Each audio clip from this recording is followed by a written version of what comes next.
പ്രിയമുള്ളവരെ, ഉബൈദുള്ളയാണ്. മോട്ടിവേഷൻ സ്പീക്കറാണ്, കൗൺസിലറാണ്. ഇന്ന് ഞാൻ പറയാൻ പോകുന്നൊരു കാര്യം, ഇപ്പോൾ 2-3 ദിവസമായിട്ട് നമ്മളൊക്കെ വലിയ മനപ്രയാസത്തിലാണ്.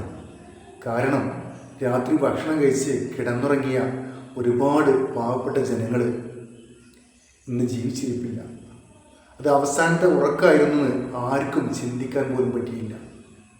ഇവിടെ പറയാനുള്ളത്, വയനാട് ജില്ലയിൽ കിടന്നുറങ്ങിയ ഒരുപാട് ആളുകൾ മലപ്പുറം ജില്ലയിലെ ചാലിയാറിൽ നിന്നും അവരുടെ ബോഡി കണ്ടെടുത്തു എന്ന് പറയുമ്പോൾ എത്രയും ഭീകരമായ ഒരു അന്തരീക്ഷമാണ് അവിടെ സംഭവിച്ചിട്ടുണ്ടാവുക. നിങ്ങൾ മനസ്സിലാക്കേണ്ടത്, അന്ന് രാവിലെ കണ്ട ഏറ്റവും സങ്കടകരമായൊരു കാഴ്ച എന്താണെന്നറിയോ? നിങ്ങളെല്ലാവരും കണ്ടിട്ടുണ്ടാവും. പോത്തുകല്ല് ചാലിയാർ പുഴയിൽ ഒരു കുഞ്ഞു വാവയുടെ മൃതശരീരം കമഴ്ന്ന് കിടക്കുന്ന രൂപത്തിൽ നിങ്ങൾ നോക്കിയേ. ഈ രംഗം കണ്ടപ്പോൾ എൻ്റെ തൊട്ടടുത്ത് എൻ്റെ പൊന്നുമോനെ കളിച്ചിരിക്കുന്നുണ്ട്. 3.5 വയസ്സുള്ള മോന്. ഞാൻ എൻ്റെ മോൻ്റെ മുഖത്തേക്കാണ് നോക്കിയത്. കാരണം ആ പ്രായത്തിലുള്ള കുഞ്ഞു വാവ കൊഞ്ചിച്ച് ലാളിച്ച് കൊണ്ടു നടക്കുന്ന പ്രായം, ഭൂമി എന്താ ലോകമെന്താ എന്ന് പോലും അറിയാത്ത പ്രായത്തിൽ ആ പൊന്നു മോനെ പോലുള്ള 49 കുഞ്ഞു മക്കളാണ് ഈ ദുരന്തത്തിൽ നഷ്ടപ്പെട്ടു പോയത്. റോസാപ്പൂ മൊട്ടുകളാണ് പൊന്നു മക്കൾ. വിരിയുന്നതിന് മുമ്പ് പറിച്ച് ഓടിയൊരവസ്ഥയാണ് ഇപ്പോൾ ഉള്ളത്.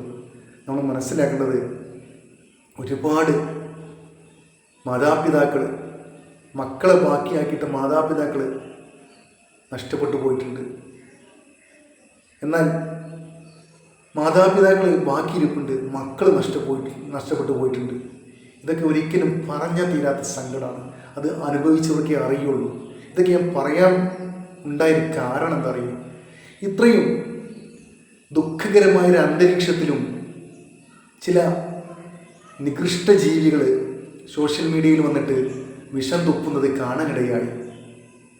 ഞാൻ ചിന്തിച്ചു പോയി, ഈ ലോകത്ത് ഇതിലും വലിയ വിഷജീവികൾ വേറെ ഇല്ല. മനസ്സിലാക്കണം, ഈ ഒരു സാഹചര്യത്തിൽ എല്ലാവരും ഒറ്റക്കെട്ടായിട്ട് കഷ്ടപ്പെടുന്ന ആളുകൾക്ക് സഹായവുമായിട്ട് മണ്ണിനടിയിൽ പോയ ആളുകളെ പുറത്തെടുക്കുന്നതിന് വേണ്ടിയിട്ട് രാപ്പകൽ വ്യത്യാസമില്ലാതെ ഭക്ഷണം അതിൽ ചിന്ത പോലുമില്ലാതെ കഷ്ടപ്പെടുമ്പോൾ സോഷ്യൽ മീഡിയയിൽ ഇരുന്നിട്ട് ഒരു പണിക്കും കൂടാതെ ഇതുപോലെയുള്ള വിഷം തുപ്പുന്ന ഒരുപാട് നികൃഷ്ട ജീവികളെ നമുക്ക് കാണാൻ കഴിയും. മനസ്സിലാക്കേണ്ടത്, ഈ മണ്ണിനടിയിൽ പോയ ആളുകളും നമ്മെപ്പോലെ തന്നെ സുഖാഡംബരങ്ങളിൽ സ്വസ്ഥമായിട്ട് സന്തോഷത്തോടെ ജീവിക്കുന്നവരായിരുന്നു. പക്ഷേ അവർക്ക് അറിയില്ലായിരുന്നു ഇങ്ങനൊരു അവസാനം അവർക്ക് വരാനുണ്ട് എന്ന്. ജാതിയുടെയും മതത്തിൻ്റെയും പേരിൽ പരസ്പരം വിഷം തുപ്പുമ്പോൾ നമ്മൾ ഓർക്കേണ്ടത്, നമുക്കും ഒരു അവസാനമുണ്ട്. അത് എന്നാണ്, എങ്ങനെയാണ്, എവിടെ വെച്ചാണെന്നൊന്നും നമുക്കൊരിക്കലും പറയാൻ കഴിയില്ല.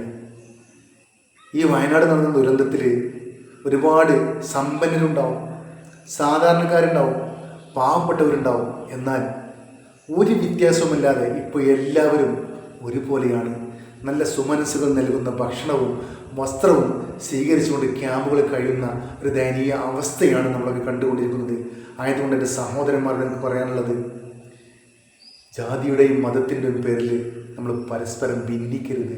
മനുഷ്യനാണ്. മനുഷ്യനാകുമ്പോൾ നമ്മളെപ്പോലെ തന്നെ എല്ലാവരും രക്തവും മാംസവും മജ്ജയുമുള്ള പച്ച മനുഷ്യരാണ്.